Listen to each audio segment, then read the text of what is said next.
ఎలా కడగమంటున్నాడు. జీవము కలిగిన తండ్రి అంటున్నాడు, హిస్సోపుతో నేను పవిత్రుడనన్నట్లు హిస్సోపుతో నా పాపములను పరిహరించుము, హిమము కంటే నేను తెల్లగా నడినట్లు నీవు నన్ను కడుగుము. మరి ఎంత చక్కగా అడుగుతున్నావు. మరి మనలో ఉన్నటువంటి ఆ పాపము, ఆ కళంకము, ఆ యొక్క కల్మషము అన్నిటిని కూడా తీసివేసుకోవాలంటే ఆయన దగ్గర నువ్వు హిమము కంటే తెల్లగా నువ్వు ఉండాలి అంటే నీవు నన్ను కడుగుము అంటున్నావు. ఉత్సాహ సంతోషము నాకు వినిపించమన్నాడు. దేవుళ్ళలోకి వచ్చినప్పుడు కోపాలుండవు, ద్వేషాలుండవు, ఈర్ష్యలు, అసూయలుండవు, ఏమీ ఉండవు. ఆయనలో నిత్యము సంతోషమే ఉంటుంది, ఆయనలో నిత్యము ఆనందమే ఉంటుంది, ఆయనలో నిత్యము భద్రతే ఉంటుంది, ఆయనలో నిత్యము రక్షణే ఉంటుంది. అటువంటి రక్షణ కావాలంటే నా పాపములకు విముఖుడవు కమ్ము, నా దోషములన్నిటినీ తుడిచివేయము. నీ రక్తములో నన్ను కడిగినప్పుడు, నీ రక్తములో నన్ను శుద్ధీకరించినప్పుడు నాలో నా దోషములన్నిటినీ తుడిచివేయము. దేవా, నా యందు శుద్ధ హృదయము కలుగ చేయము, నా అంతరంగంలో స్థిరమైన మనసును నూతనముగా పుట్టించుము. నా అంతరంగంలో స్థిరమైన మనసు, స్థిరమైనటువంటి వాత్సల్యత, స్థిరమైనటువంటి శాంతి, స్థిరమైనటువంటి భద్రత ఎక్కడి నుంచి వస్తుందంటే ఈయన దగ్గరికి వెళ్ళి మన పాపాలు కడుక్కున్నప్పుడు మాత్రమే, మన పాపములు కడుక్కున్నప్పుడు మాత్రమే. నా అంతరంగంలో స్థిరమైన మనసులో నూతనముగా పుట్టింపుము, నీ సన్నిధిలో నుండి నన్ను త్రోసివేయము. నువ్వు నన్ను త్రోసేస్తే నేను ఎక్కడికి వెళ్ళిపోతాను? ఈ భూమండలంలో నువ్వు నన్ను ఎక్కడైనా చూడగలవు, ఏ సమయంలో నువ్వు నన్ను చూడగలవు. అయితే నువ్వు నన్ను త్రోసి వేస్తే నేను ఎక్కడ ఉంటానంటే పాతాళంలో, అగ్నిగుండంలో ఉంటానన్నమాట. అటువంటి అగ్నిగుండం నుండి తప్పించడం కోసమే యెహోవా తండ్రి తన కుమారుణ్ణి మనకు పంపించాడు.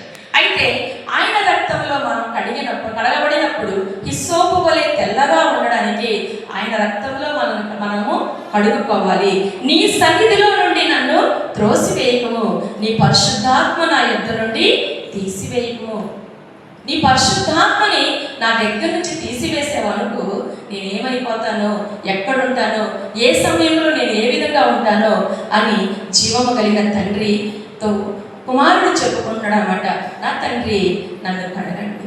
మనం చెప్పుకోవాలి ఆ తండ్రితో, నన్ను కడుగయ్యా, నన్ను శుద్ధాలను చేయయ్యా. నీ సన్నిధిలో నేను నిత్యము నీతో ఆనందంగా ఉండాలి అంటే, నీతో నిత్యము సంతోషంతో ఉండాలంటే, నీతో నిత్యము భద్రం కలిగి రక్షణ కలిగి నేను ఉండాలి అంటే నువ్వు నన్ను కడగాల, నువ్వు నన్ను శుద్ధీకరించాలా. నా ఆత్మను నీ సన్నిధికి రావాలి అంటే నన్ను నలగొట్టబడాలి. ఏ విధంగా ఆయన మనల్ని కడిగిన తర్వాత అనేకమైనటువంటి బాధల గుండా మనం వెళ్ళినప్పటికీ కూడా ఆయన తన బిడ్డలు ఎప్పుడు కూడా ఆయన విడిచిపెట్టేవాడు కాదనమాట. ఏం చెప్తున్నాడో చూడండి. ఆయన మనల్ని శుద్ధీకరిస్తున్నప్పుడు బాధలు, మనం చేసినటువంటి పాపాలు ఆయన ఏ విధంగా ఆ సిలువలో ఏ విధంగా మన అపవిత్రతని కడిగివేయడం కోసం ఆయన ఏ విధంగా నలగబట్టబడ్డాడో ఒకసారి చూద్దాము. యెషయా గ్రంథము 53వ అధ్యాయము 5వ వచనం చూసినట్లయితే, యెషయా గ్రంథము,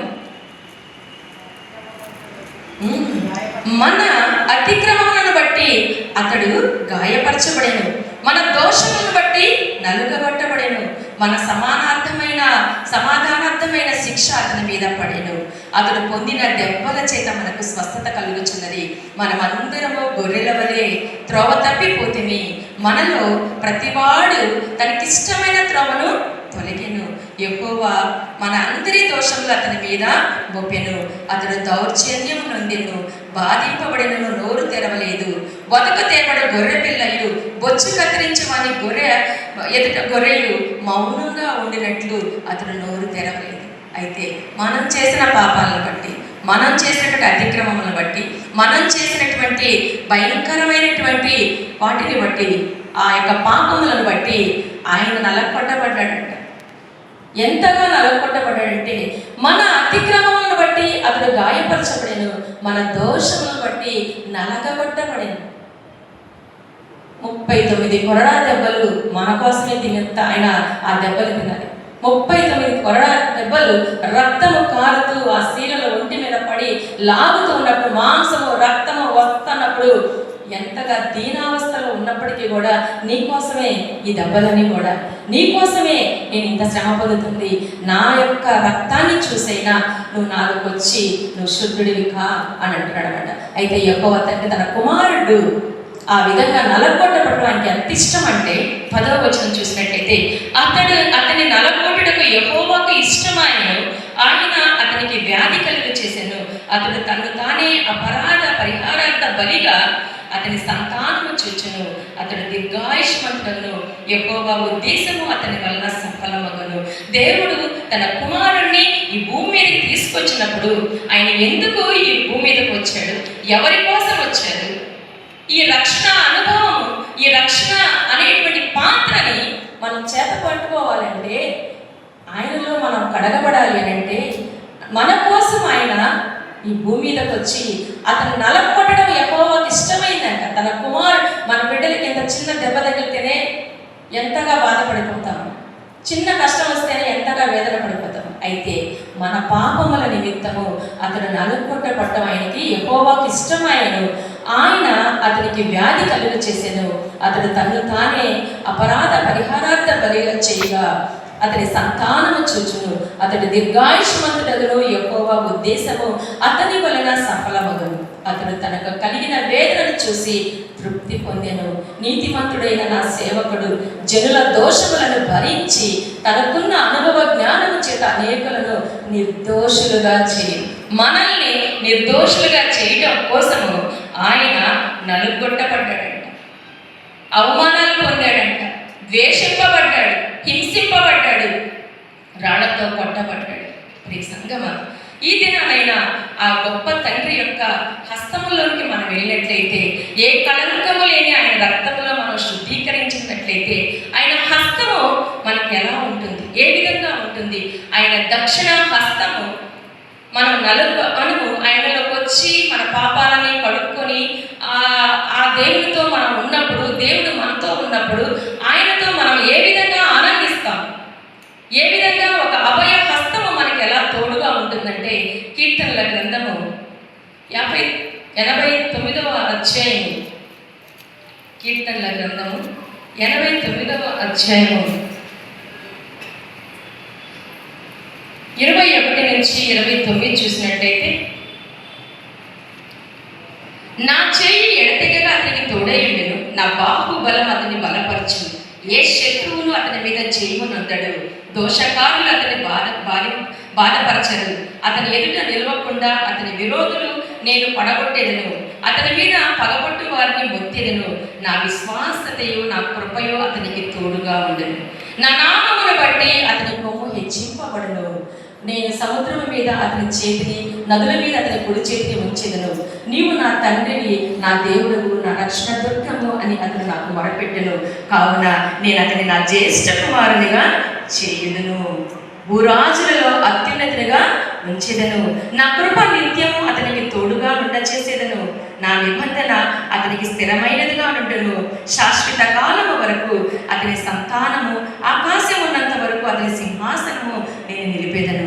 దేవుని యొక్క అభయ హస్తము చెప్తుందన్నమాట. నీవు నా దగ్గరకు వచ్చినప్పుడు, నీవు నాతో ఉంటున్నప్పుడు నేను సింహాసనాన్ని నీకు స్థిరపరుస్తాను. నువ్వు నాతో నిర్భయంగా నీ యొక్క స్థితిని నేను మారుస్తాను అని అంటున్నాడు అనమాట. ఆయన నా చెయ్యి ఎడతెగగా అతనికి తోడైయుండును అంటున్నాడు. నా చెయ్యి ఎప్పుడు కూడా అతని మీద నుంచి తీయను, తనకెప్పుడు అభయహస్తంగా నేను ఉంచుతాను. నా కౌగిట్లో ఆ బిడ్డను భద్రపరుస్తాను. తల్లి కూడా భద్రపరచలేదేమో బిడ్డల్ని, ఇటు చూస్తే అటు చూస్తే బిడ్డలు ఇష్టానుసారంగా ప్రవర్తిస్తూ ఉన్నారు. కానీ జీవము కలిగిన తండ్రి చేతుల్లో మన బిడ్డలను పెడితే అభయహస్తం అంట. ఏమంటున్నాడు? నా చెయ్యి ఎడతెగగా అతనికి తోడయుండును, నా బాహుబలము అతనిని బలపరచును, ఏ శత్రువును అతని మీద చేయమునన్నాడు. మనం అనుకుంటున్నాం మన పిల్లలు ఎట్లా ఉన్నారు, ఏ విధంగా ఉన్నారని భయపడతా ఉంటాం. కానీ దేవుని చేతుల్లో మనం వెళ్ళి మన బిడ్డలను కూడా తీసుకెళ్తే అభయహస్తము అతనికి తోడుగా ఉంటుంది. ఏ శత్రువును అతని మీద చేయమునందడు, దోషకారులు అతని బాధపరచరు. అతని ఎదుట నిలువకుండా అతని విరోధులు నేను పడగొట్టేదను, అతని మీద పగపట్టు వారిని మొత్తెదను. ఎవరైతే పగపడతారు, ఎవరైతే హింసించాలనుకుంటారో, ఎవరైతే కష్టపెట్టాలి అనుకుంటారో వాళ్ళే ఏ విధంగా అవుతారంటే నా విశ్వాసితను నా కృపను అతనికి తోడైండును, నా నామమును బట్టి అతని కొమ్మును హెచ్చింపబడను. దేవుని నమ్మినటువంటి బిడ్డల కొమ్ములు ఎప్పుడు కూడా హెచ్చుగానే ఉంటాయి. ఎంత హెచ్చుగా ఉన్నా కూడా వాళ్ళు తగ్గించుకునే ఉంటారు. అయితే చెప్తున్నాడు, నేను సముద్రం మీద అతని చేతిని, నదుల మీద అతని కుడి చేతిని ఉంచెదను.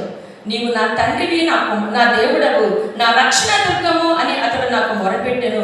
కావున నేను అతని నా జ్యేష్ఠ కుమారునిగా చేస్తాను, నా పెద్ద కుమారుడిగా అతను నేను నా దగ్గర నా హక్కున చేర్చుకుంటానంటున్నాడు. ప్రియ సంగమా, దేవునిలో మనం ఉన్నప్పుడు ఇవన్నీ మనకి స్థిరపరచబడతాయి, శాశ్వతంగా నిలిచిపోతాయి. ఎంత నువ్వు అతిశయపడాలన్నా దేవునిలోకి వచ్చాక ఏ అతిశయము ఉండదు, ఏ ఈర్ష ఉండదు, ఏ ద్వేషము ఉండదు, ఏ అసూయ ఉండదు. ఆయన కృప మాత్రమే మన మీద ఉంటుంది. కాబట్టి ఆయనలో మనలో మనము మమేకమై ఉంటాము. కాబట్టి ఎటువంటి ప్రలోభాలకి దేవుని బిడ్డలు లొంగిపోరు. ఎంత వచ్చినా కూడా ఆయన వైపు చూస్తూనే ఉంటారన్నమాట. అంతేకాదు, కాబట్టి యెషయా గ్రంథం 41వ అధ్యాయం చూసినట్లయితే, యెషయా గ్రంథం 41వ అధ్యాయము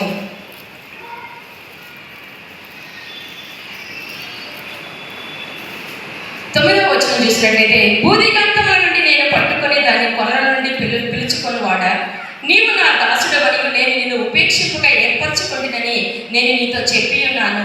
నీకు తోడై ఉన్నాను, భయపడకము, నేను నీ దేవుడినై ఉన్నాను, దిగులు పడకము. నేను నిన్ను బలపరుతును, నీకు సహాయం చేయవాడును నేనే. నీతి అను నా దక్షిణ హస్తముతో నిన్ను ఆదుకొందును అంటున్నాడు. జీవమగిలిన తండ్రి, నీతి అను నా దక్షిణ హస్తంతో నిన్ను ఆదుకొందును. నీ మీద కోపపడు వారందరినీ సిగ్గుపడి విస్మయం పొందెదరు. నీతో వాదించేవారు మాయమై నశించిపోదురు. నీతో కలహించే వారిని నీవు వెతుకుదువు, కానీ వారిని కనుగొనలేకపోదువు. నీతో యుద్ధము చేయవారు మాయమైపోదురు, అభాగులవుదురు. నీ దేవుడైన యెహోవా నాకు నేను భయపడకము, నేను నీకు సహాయం చేస్తానని చెప్పొచ్చు నీ కుడి చేతిని పట్టుకొనుచున్నాను. ఆయన యొక్క కుడి చేతిలోకి మనం వెళ్తే, ఆయన యొక్క రక్షణానుభవంలోనికి మనం వెళ్తే, ఆయన యొక్క అభయహస్తంలో కనుక మనం వెళ్తే, ఆయన కృప నిత్యము మనపై ఉంటుంది. మనం నిత్యము కూడా ఆయన సన్నిధిలో ఆ విధంగా ఉండాలని, ఆయనలో మనం శుద్ధీకరించుకోవాలని ఆ దేవుని కోరుకుంటూ నా ఈ మాటలు ముగిస్తున్నాను. సమస్త జ్ఞానం